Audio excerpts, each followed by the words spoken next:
Art Williams has spoken to many business groups throughout the years. The following speech was delivered to the 1987 National Religious Broadcaster Convention and has become a classic example of Art's philosophy on winning in business. It is simply entitled, Do It.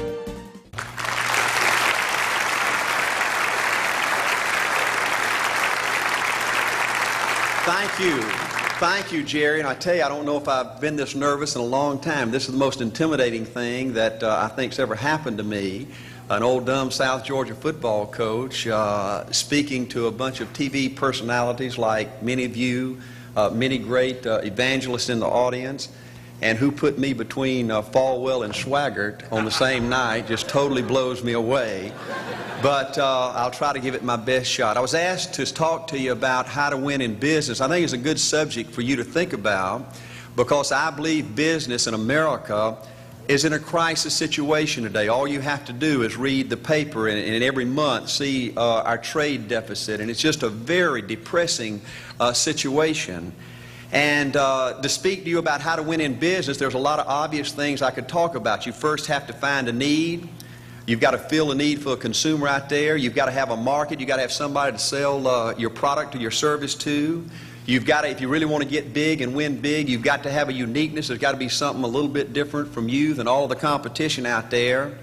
But by far the most important thing you've got to have to win in business in these United States today is a very unique kind of mental toughness. I believe the difference in winning and losing in the free enterprise system is so small, it's almost too scary to talk about.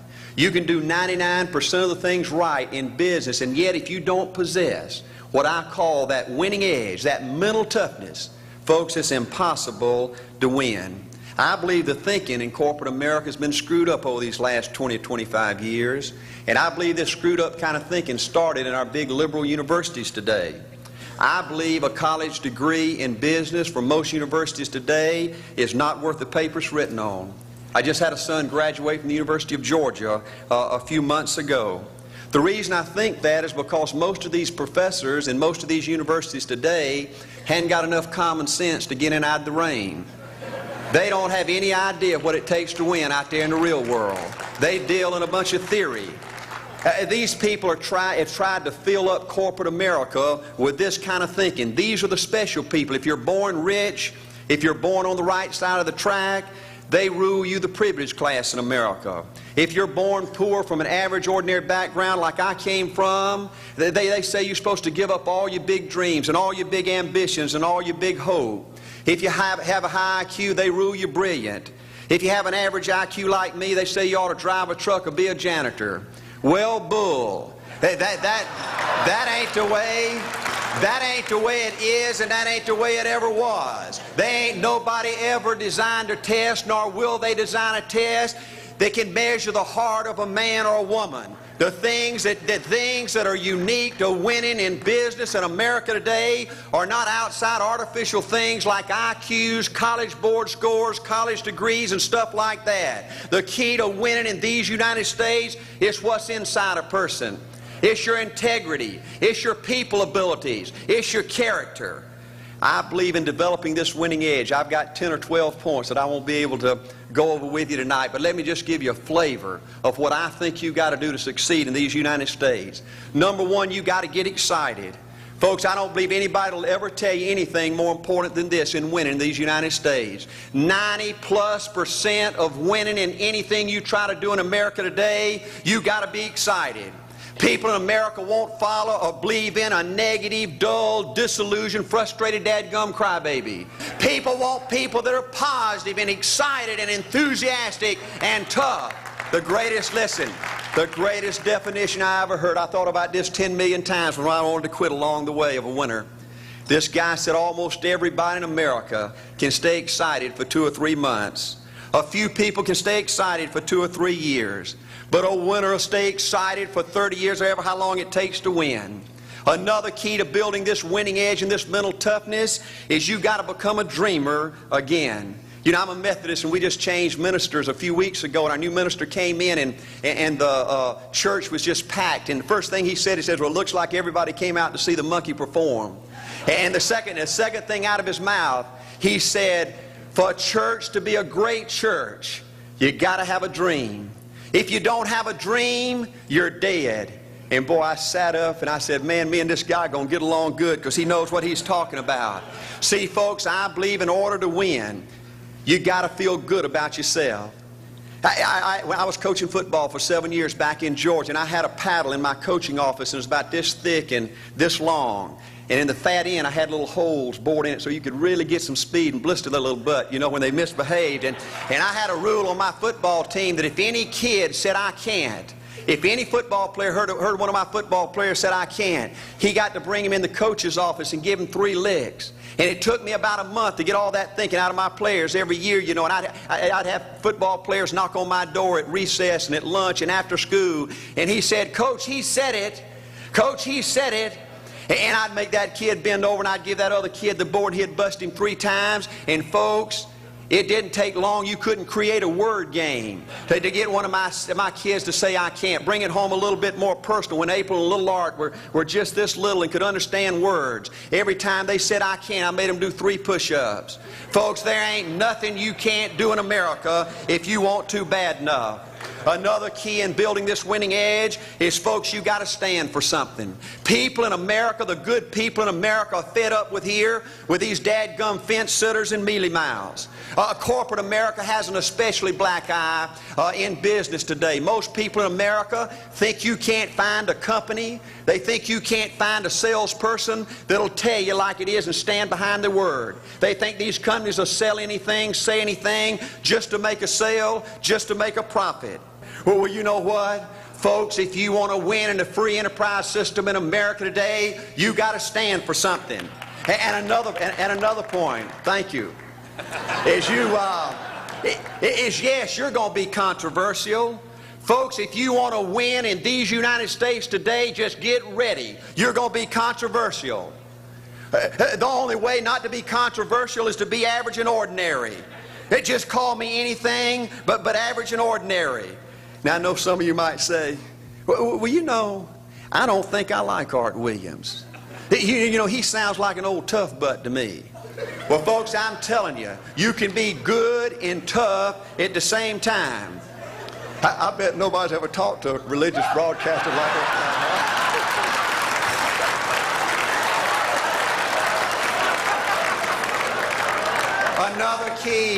Another key to developing this winning attitude that'll give you a chance to do something great in American business is, folks, you've got to make a total commitment to what you're about. Do you know almost the American people have lost their toughness? They've lost their ability to make a commitment. See, folks, in trying to win in business, you're just going to have so many false starts. You think you get it going time after time, and you just get knocked back to ground zero. And it's your ability to compete, to pick yourself up off the mat one more time, to go for it one more time, that's going to determine success or failure. You know, we've got a divorce rate in America some 50% right now. You know, it just seems like that people that go in business today, they have an attitude, well, I'm going to stick my toe in it. If I start making all this money, get all these promotions, then I'll see this thing through. Well, folks, that's not the way it works. The first step to winning in business in America today is you've got to make a total commitment. Total commitment gives you that little extra ounce of courage you need to fight back through the tough times. Winning in business demands the same kind of commitment that winning in marriage demands. You know, I fell in love with my wife in the 2nd grade. Only girlfriend I ever had. We ran off and got married our freshman year, had both of our children before we left college. We're true business partners in marriage. We go everywhere together. I spend more time with her, been married to her 26 years, now I got 2 grandbabies, love her more today than I ever have. But I don't like her all the time. There's a bunch of times every day that I don't like her. You know, I'm a nut about brushing my teeth. You know, if I can get the toothbrush, I'll brush my teeth 4, 5, 6 times a day. And Angela's always forgetting everything, you know. And she always leaves the cap off the toothpaste, you know. And when I go in there to brush my teeth, the cap's off. I got that hard little crust around the edge. You know, it just burns me more than I can tell you, you know. And I get on Angela's nerves about a lot of things. You know, we were having dinner last week, and every time we get through, Angela kicks me under the table, you know, and gets me back in my room and says, "Art, you ain't got no class." You know, I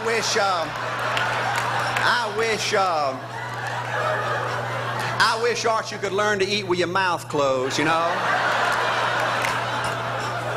But see, folks, if you want to win in business, everything's not going to work out like you want it to, but you got to be committed. I want to have great kids. I want to have a wonderful relationship. I want to have tremendous grandbabies. Another key in building this winning edge in business is you've got to learn to treat people good. Another thing that these universities pollute America, corporations with, is this attitude: you better not get to know your employees. You better not become friends or get to know the spouse or the children of your employees, because you might have to fire them, you might have to reassign them. And if you're close friends, you can't manage people in a tough-minded way. Bull. Folks, the only way to manage people and get the most out of people is treat them good. Learn to love them and care about them. Yes, it hurts from time to time, but it's the only way. You know, everybody you work with in business, you've got to look at them and pretend there's a flashing sign on their chest. And everybody's asking you, make me feel special. Make me feel important. Say something good to me. I want to be somebody. Another key of winning in business in America today is, folks, you've got to establish the right kind of priorities. First company I went with 15 years ago was ITT. When I was out there struggling, dying every day, wanting to quit and go back in coaching 1,000 times, my first heroes in this business were vice presidents at ITT making $40,000 or $50,000 a year. And I said, man, if I could ever get to be that kind of person, it'd be a dream come true. I couldn't want any more out of life. A few years later, I earned the right to get promotions to that level and found so many of my heroes in business, their personal lives were a disaster. They were alcoholics and divorced 3 and 4 and 5 times. I just read an article by the author of In Search of Excellence, and I saw where he says, I can't find evidence of any successful business person in America that's not tunnel vision, that just doesn't give everything to business. Folks, I said back then, 15 years ago, that if that's the price you've got to pay to win in business, it's not worth it. 15 years later, a multimillionaire. Folks, I can stand and preach to you that you can't separate your personal life from your business life. God's got to come first. Your family's got to come second. And business has got to come third. And I believe if you have a lousy spiritual life and a lousy personal life, long range, it's going to be devastating to your business. Another thing in building this winning attitude.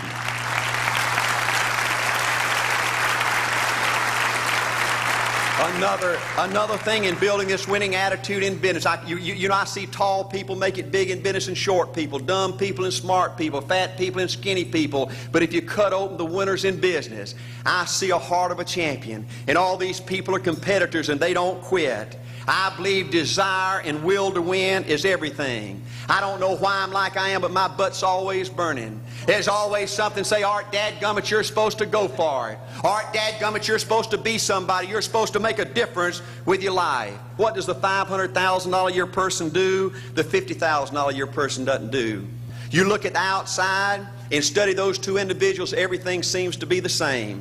They both are the same sex, they both are the same age, they have the same training, the same positions, the same contract, the same fringe benefits. They both are successful, they work hard, they're good family people, make tough commitments. But what's the difference? What does the $500,000 a year person do? The $50,000 a year person doesn't do. He pays the price and a little bit more. He works hard and a little bit more. He's loyal to the company and a little bit more. He believes in a little bit more. He makes money and a little bit more. He saves money and a little bit more. If you want to win in these United States, you got to be tough and you can't quit. The last thing I'll talk to you about today in building this winning edge is, folks, if you want to win in business, you got to be a leader. Leadership is everything. You show me anything in these United States that win, I'll show you a leader at work. You show me a successful church, Boy Scout troop, club, football team, business, I'll show you something run by a leader. See, I thought at one time in my life you had to be smart to win. I used to have these smart people that dress so pretty and talk so pretty and use these big words. They just intimidated me. And I said, Art, you can't ever be that good. Why don't you just throw in the towel and go on back and coach football for a living? And I found two things out about smart people. I think it's almost impossible for a smart person to win in business in America today. Because I find smart people spend their whole lifetime figuring things out. They're always trying to figure out an easier way and a quicker way. And another thing I found out about smart people is they just don't get around to doing nothing. And see, somebody like Art Williams, everybody says, well, he can't do it. And somebody like that can't do it. But he does it. See, folks, I want you to know almost everybody in America almost does enough to win. They almost get there. They almost are over the hump. They almost have it going. They almost, in everything they do, almost is a way of life to almost everybody in America. But the winners do it. What do? They do whatever it takes to get the job done. They do it and do it and do it and do it and do it until the job gets done. And then they talk about how great it is to be somebody they're proud of. We need leaders in America who can do it. If you want to become somebody, do it. If you want to go in business for yourself, do it. If you want to become financially independent, do it. I hear too much talk in these United States. Everybody can talk a good game. We need people in America who can do it. I go all over this country with A.L. Williams, and I have people say, Art, you can count on me. Wonderful. Just do it. Art, I guarantee you this is my last stop. I'm going to win now. Super duper. Just do it. Art, if I could just have one good month and get the ball going, I know I could make it big. Super. Just do it. Art, if I could just pay off this debt, I could really go. Great. Just do it. Art, if I could just sell my house. Do it. But houses ain't selling. Do it anyway. Art, I'm not making any money. What can I do? You just do it. Do what, Art? You do it and do it and do it. Art, I guarantee I'm going to win this contest. Super duper. Just do it. Art, I'm over the hump now. Watch my smoke. Great. Just do it. Art, I want to make it so bad I can taste it. What I do? You just do it. Art, I'm a vice president now. Can I quit doing it? No. Art, I don't know if I can keep on keeping on. I'm really hurting. What I do? You just do it. Do what, Art? You do it and do it and do it. Art, all my life I wanted to be somebody important. Well, what do it then? Art, I'm going to save money so I don't have to go through this again. Great. Just do it. Art, I don't feel like I've had enough training. What I do? You just do it. Art, my manager don't give me no help. What I do? You just do it. Art, you don't understand. I was Mr. Everything at my former company. You don't mean I have to start off down at the bottom and do it, do you? Yep, you really got to do it. Art, what's the primary difference between winners and losers? The winners do it. They do it and do it and do it and do it until the job gets done. And then they talk about how great it is to finally have achieved something unique, and how glad they are that they didn't quit like everybody else, and how wonderful it is to finally be somebody they're proud of and make a difference with their life. Thank you.